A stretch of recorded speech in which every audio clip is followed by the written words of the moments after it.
Welcome to the Duke Now channel. And I know it was the background here in public. I tried something new. I haven't seen this on YouTube, but maybe someone already did it. Hey, stop smiling over there, Edgar. Edgar's my camera guy. He's doing a horrible job, but yet I still hired him. Today we'll talk about Hereditary.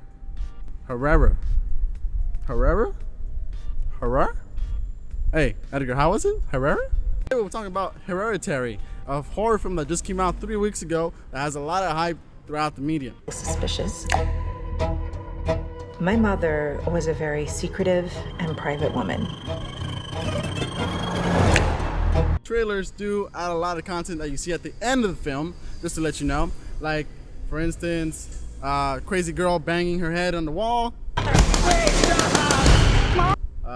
Crazy high school kid on crack.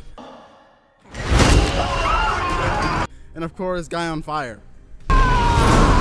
Yeah, most of the things you get there is that's what you get at the end. The plot of the film is about, of course, a grandmother or the mom of the wife passed away, and you see a lot of inner conflicts happening throughout the family that is not mentioned, but the audience can definitely see. After the death of the grandmother or mom, the granddaughter starts acting unusual. Not that everyone is not acting unusual, but she starts making this weird sound throughout the whole film. It kind of sounds like this. Suspicious. Hey, what's up? What's up, Edgar? Hey. Anyways, of course, not only is the daughter affected by the funeral, but also the wife, or again, the daughter of the mother. You know, I'm saying a lot of mother things. Can we just take it to the grandma? All right, the grandmother died. All right. The daughter is not the only one affected by the grandmother's death. Of course, the mom starts acting a little bit weird after the death. In fact, you start questioning if she's actually having a mental breakdown or is she mentally ill. It refers back to the title of the film, Hereditary. Hereditary? Most of the film, you're following the perspective of the mother, and the audience is always wondering, is she going insane or something supernatural is happening? The whole film does a fantastic job of showing the audience shocking moments throughout the whole film, but yet still having questioning of what's happening next. The film is suspense, a psychological thriller that I think I really enjoyed, and it has a lot of lore behind it. Again, let's talk a little bit about the characters of the film. We start off with Toni Collette, also playing the mother of the film, who again is mentally unstable, but she does have great dialogue that makes her relatable to the audience. At the end of the film, you start to relate to the character, and she becomes more human throughout the whole thing. Now, the brother, on the other hand, or the son of the film, an average teenager that likes to smoke a lot of weed. Oh yeah, you bitch ass motherfucker. It's not about the individual play, it's about the group effort of everyone pulling together. 3 kills, Snoop. 3s, please. It's the modern Rebel 2018.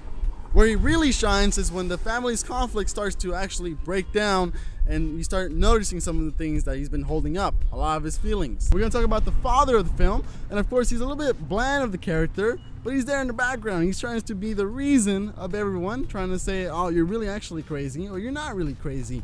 But again, he's the average skeptic of an average horror movie. He's just there. And of course, let's talk a little bit about the daughter. She's a bit weird throughout the whole film, but she does a great job in doing her performances.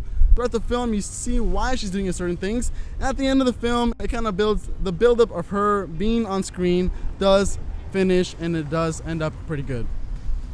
The whole film, to me, is great in some ways, but it's a lot of buildup. If you're the average moviegoer that does not like a lot of buildup and a lot of dialogue throughout films, you're not gonna like this movie. If you're an analytical person, you're gonna love it. So I do recommend it for that type of moviegoer. If you're there trying to watch a lot of horror, a lot of pop-up scares, this is not the movie for you. But again, I do recommend it to watch at least one time of the year or something. If you're bored and you got nothing else to do, my final verdict of the film, I will give it a 6 out of 10. I see a lot of critics giving it 9 out of 10, 8 out of 10s, even 10s out of 10s. I don't know why. And I see a lot of other critics are saying that it's boring. Most of the film is boring to the last 15 minutes of the film. I don't agree with that. I think the whole film is great, has a great balance between dialogue and horror, and of course, a lot of suspense and psychological thrill. So 6 out of 10 for me. It's not the best movie. It's not, you can't compare it to The Exorcist, but again, it stands alone. That will be it for my review. And Edgar's texting and getting scared again because he's a little bitch. But thank you so much for watching the Duke Now channel, and catch you until next time. You can fucking dude. I had it in the beginning. Hey. La la la la la la. Anyways, grandmother. Mom of the wife. Well, the whole film, most. Oh, these people. Oh shit. What's up, bro? Oh really? I call it the Duke Now, man. So